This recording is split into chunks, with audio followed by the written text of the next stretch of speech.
You see, as a marketer, as a business owner, one of the things that I often do is I stop people midway through their little pitch about how wonderful their product is, about how their service or their information is the best thing since sliced bread.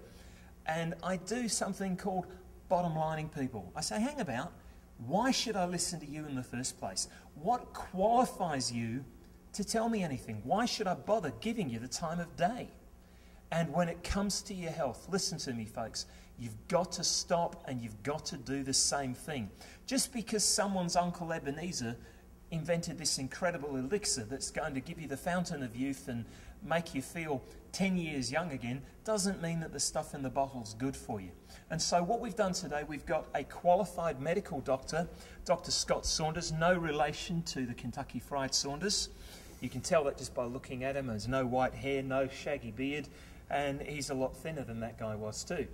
But Scott, you're a medical doctor, and so you are, thankfully, qualified to tell people a little bit more information about how and why they should ditch their drugs to begin with. So maybe you can share a little bit about yourself and tell these folk that are watching this video, why should we listen to you?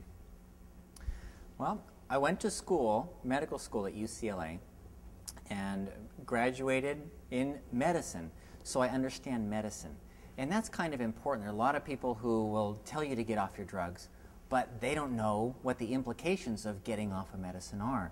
So it's important that someone who understands that. So I've had that training in medicine.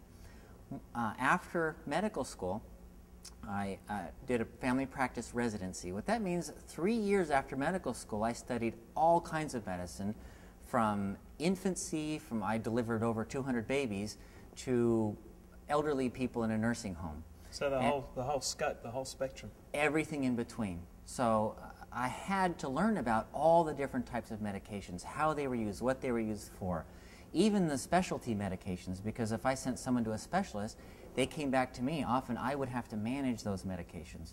So I had to learn all of that. Can I just stop you there? With all due respect, and I'm trying to play the devil's advocate here, you had to learn a whole bunch of stuff. What about staying up to speed? Because as far as I'm aware, medicine changes just like the weather. So are you still reading and studying and filling your brain with all this new information about medications all the time? That's a very good point. The amount of information in medicine doubles every 5 years. So what I learned in medical school, 5 years later, there's twice as much information. 5 years later, it's doubled again. 5 years later, it's doubled again. So that's, just like you said, how fast that information is growing.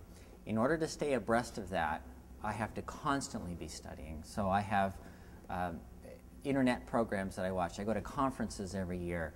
I have DVDs or CDs that come to my house I listen to constantly to keep up with everything that's going on.